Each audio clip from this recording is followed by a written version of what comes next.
everybody, what's up? It's your girl Bondi Blue, and I am back for another installment of Bondi's Blues. Yes, that's what you're here for.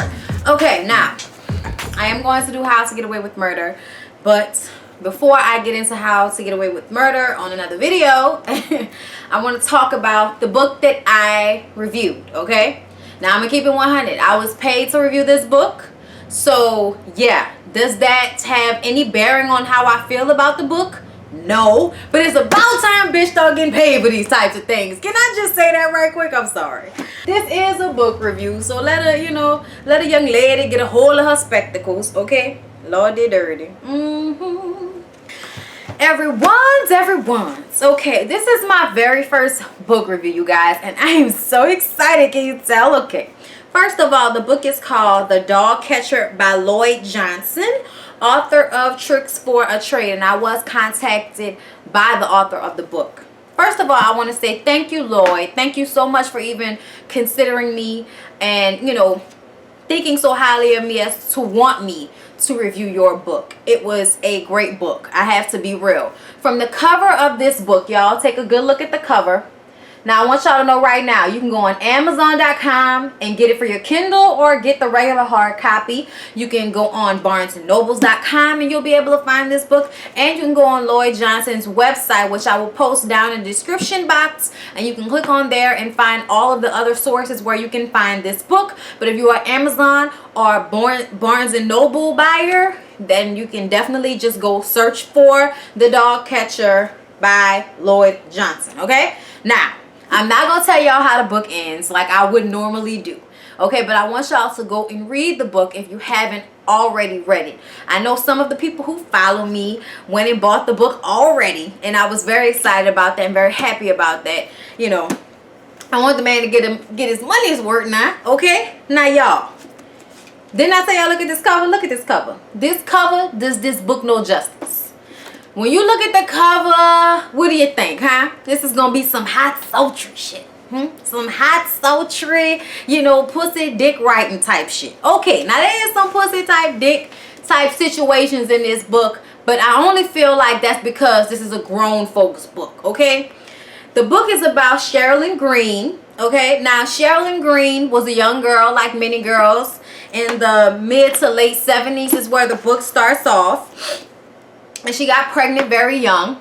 She was in an abusive household with her mother being passive-aggressive churchgoer and her father being an alcoholic, abusive type asshole type nigga. He was kind of a bad father, but had his good qualities sometimes.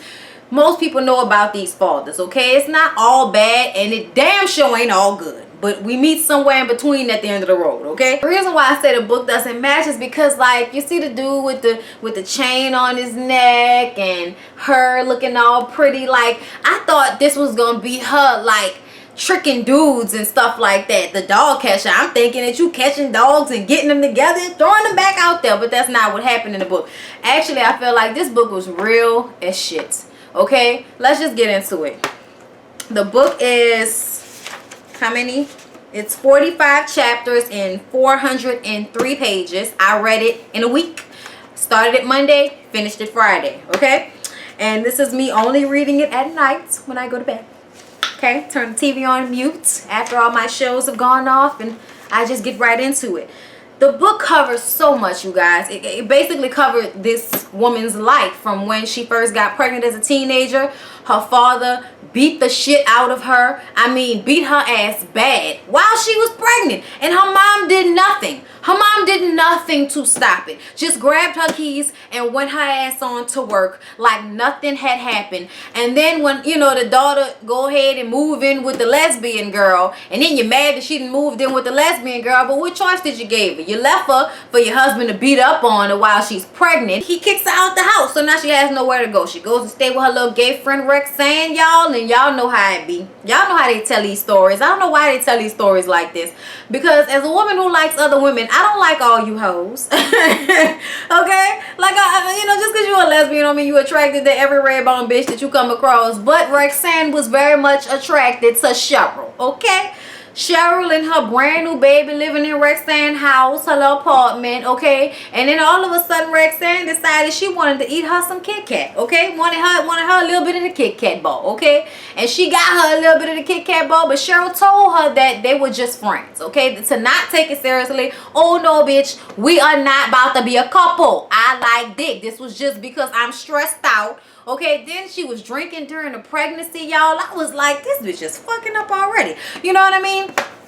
So then there's like a disconnect with her and Rexanne, and they start not to like each other. And something happens to Rexanne. I think she, you know, she gets beat up or something like that. And I'm not going to tell y'all what it is. I know what happened because I read the whole book. But from the beginning of the book, something happened to Rexanne, and nobody knows what the hell happened to Rexanne. All we know is she came home looking sore and hurt, and basically looking like somebody had whooped up on that ass, you know what I'm saying? But she's supposed to be like the butch lesbian back in the, you know, mid to late 70s, you know, when Cheryl was a stripper.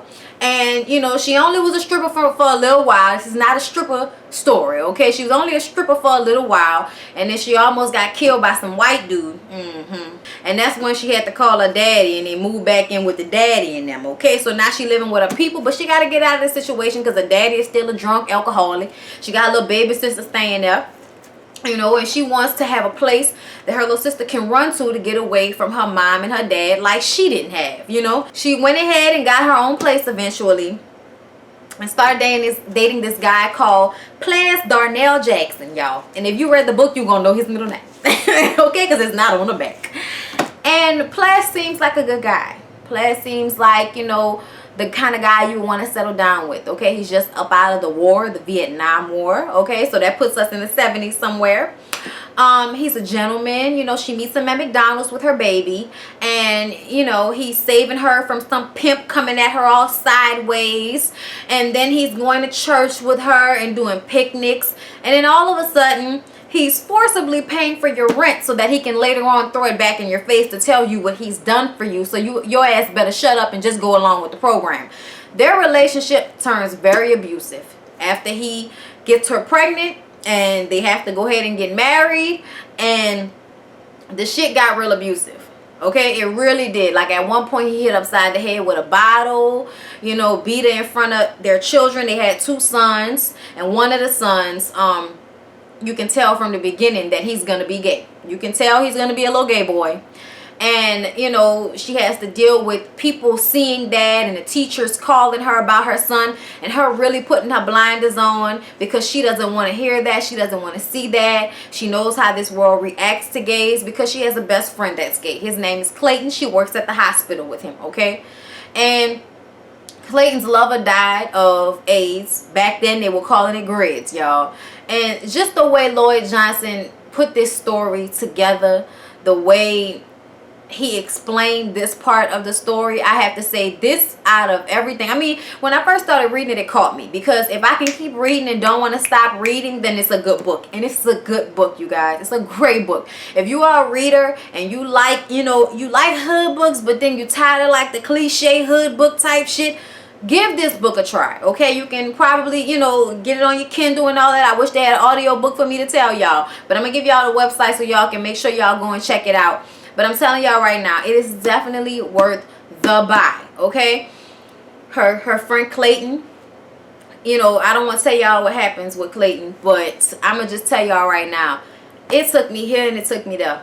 I'm telling y'all, it really pulled on my heartstrings and got me all in my feelings, and got me wanting to talk about the subject matter most of all of the book, and which is young women that are in abusive relationships and continue abusive relationships regardless of how bad it gets, always hoping it will get better, and especially with the detriment of their own children. And this book will piss you off, I'll tell you that much. But I don't want to read a book that's not going to compel me to feel some type of way.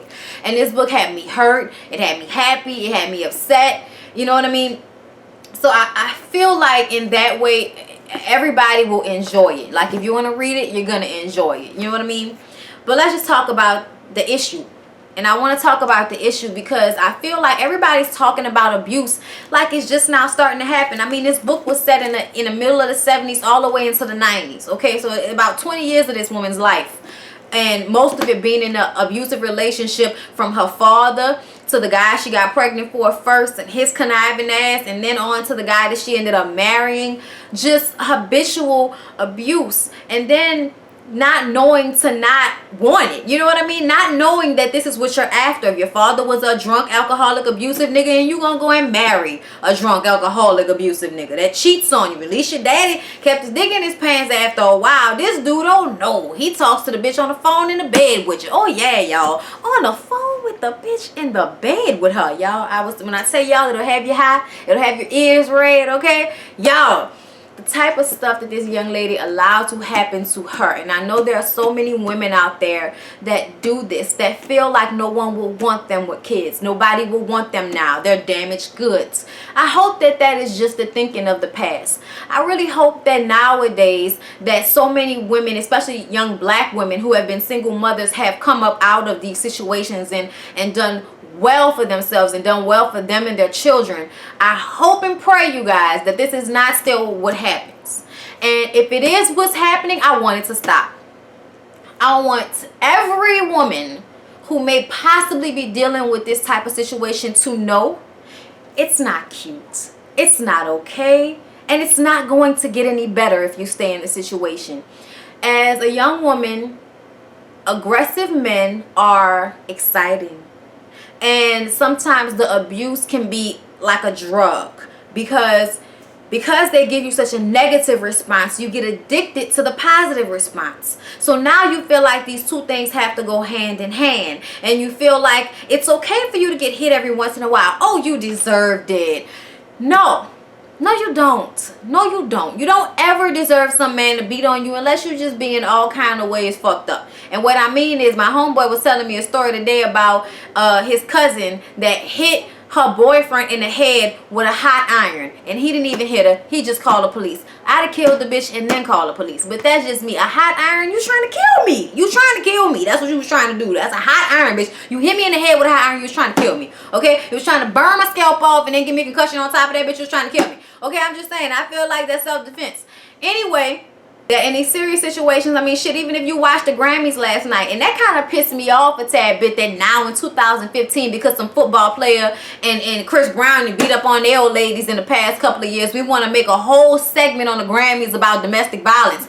Do we really have to tell you niggas to stop hitting your girlfriends? Obviously we do, because a couple of you celebrities have gotten arrested, excluding Chris Brown, over the past few years for this same shit. And the women that be in these situations, shit, Ray Rice's wife, who is not his wife when he punched her ass out in the elevator, but now she married his ass. Now, if you mean to tell me that was the first time he ever hit you like that, and that was the last time he ever hit you like that, girl,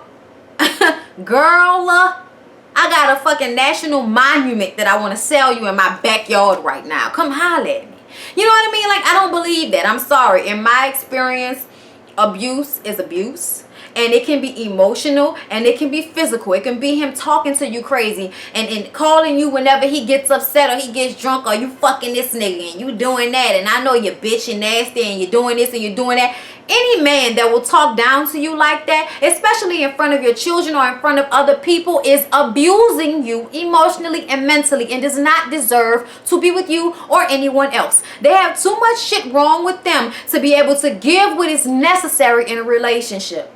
And I'm so tired of women feeling like, oh, you know, mad at the world because the world is upset with you. You know why the world is upset with you? Because how many stories do you need to read about? How many people do you need to see in the movies in Lifetime? And everybody likes to act like that shit is not real. This shit is based off of real shit. So how many opportunities are you going to see this same situation play out with a girl being dead or having to go to jail for killing his ass? Whatever the situation, how many times are you going to have to see other people's situations in order for you to learn from other people's mistakes? And that is why I get annoyed and feel like you don't need a whole fucking segment on the Grammy Awards show. The only thing I felt about it is if that helped them leave, if watching the Grammys last night helped that woman leave, then I'm happy for it. But I also feel like, why the fuck do you need the Grammys to tell you that you need to leave somebody who is trying to kill you, basically? Your spirit You're so, like, you know, the type of person you're eventually going to turn into when you're always around that type of negativity. Y'all, when I was reading this book, every time that man said something to her in front of her kids, every time he hit her, every time he talked to her like he talked to her in front of her kids, all I could think about is, you're ruining your children. You're ruining those boys.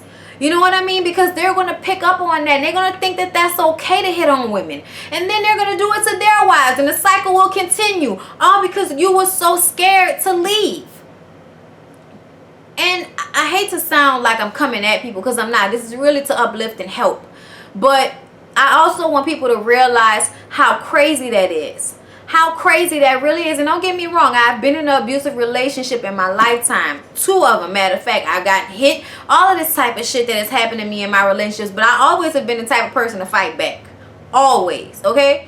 Now that I'm with somebody like Lyric who don't do all of that type of shit, if he ever did, but no, like, I would be so surprised. Like, I would like scream bloody murder. Like, are you serious? I wouldn't even try to fight this nigga back. Okay, it just wouldn't happen. Okay, like, him angry is like Cyclops. Okay, so if that's how it happened with y'all, where he was totally nice for the first 5-10 years of y'all relationship, and then all of a sudden one day he start beating your ass, then okay, I get it.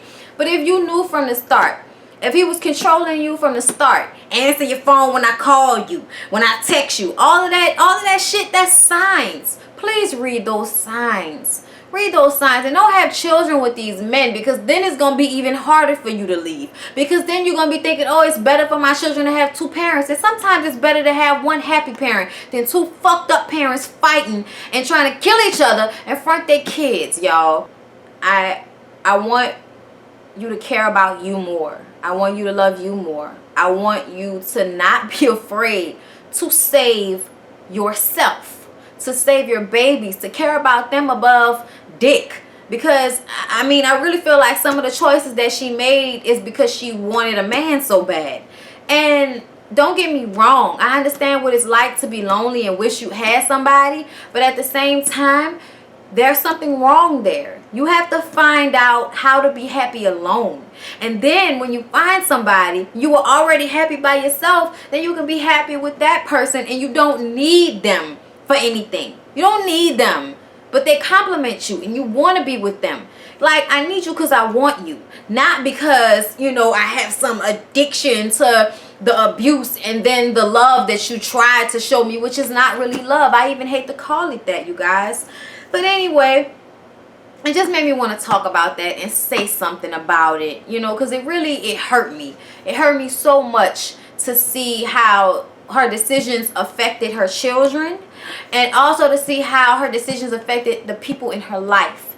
Because of her decisions in men, a lot of people around her got hurt. A lot of people that needed her, she couldn't be there for because of this man.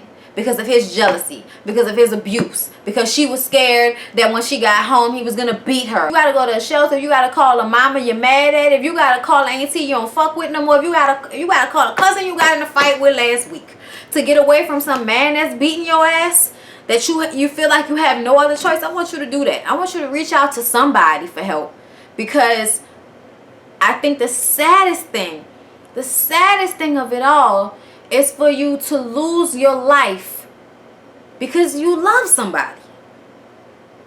That's so, in that way. Not because you sacrificed yourself, but because you loved them and wanted to keep them, and they didn't love you right. These niggas is crazy. A little bit, you know what I'm saying? And a lot of the times it's mental issues that black people, you know, have this thing about not dealing with. They don't want to go to psychiatrists. They don't want to get put on medication to fix whatever's wrong with them. They want to continue to be fucked up because that's the way it's supposed to be. And, you know, God don't make doctors for nothing. You know what I'm saying? Like, God don't put all of this on the earth for you to get your shit together for nothing. What is he making all of these plants and shit for, to create drugs to help your crazy ass with if you're not going to use it? You know what I mean? I'm just saying, I know somebody in my life right now that's not physically being abused, but emotionally and mentally being abused by somebody who has mental issues that they don't always deal with properly. And I love my friend, and it's not so bad, so it almost seems like you should just let it go. But it really is bad, because one day that little girl is going to understand what's happening, understand when certain things are said. And she's not going to know that that's not supposed to happen. And she's not going to know that a man is not supposed to talk to the woman he loves like that. And then she's going to go out looking for that exact thing. And then it's going to happen to her. You know what I mean? And I'm not blaming my friend at all, because, it's not like that. But I'm just saying, this is what comes to my mind, and this is what worries me, for the things to keep happening in a cycle like that. So, y'all, I feel like I said all I'm going to say. I really enjoyed this book. I really feel like you guys should buy it and read it on your Kindle, on your Nook, in real life, in hard copy, paperback, okay? I really feel like y'all should get into this, especially if you're going through that, because it'll be like putting a mirror up to your face. If you're going through that type of situation, read this book. Really do. Do yourself a favor and read this book. Hell, everybody, read this damn book. If I finished it in a week, and that's only because I got shit to do, okay? And I can't be up all night reading books. But I was up till like 2 o'clock in the morning a couple of days reading this book, because it's that good. It is a page turn like a mug. And so many real things happening. And I really feel like the cover doesn't do it justice, because it makes you feel like it's going to be like another Zane, fuck this one, fuck that one, oh, what was me type thing. And it's really so much more gritty and so much realer than that. So I really feel like you guys should give this book a chance. I heard that he contacted some other people to review the book as well. So this will not be the last time you guys see a review of this book or see this book. So you might as well go ahead and get it now. So please don't forget to like, comment, and subscribe. And I will see you guys in my next video, okay? Thank you for watching.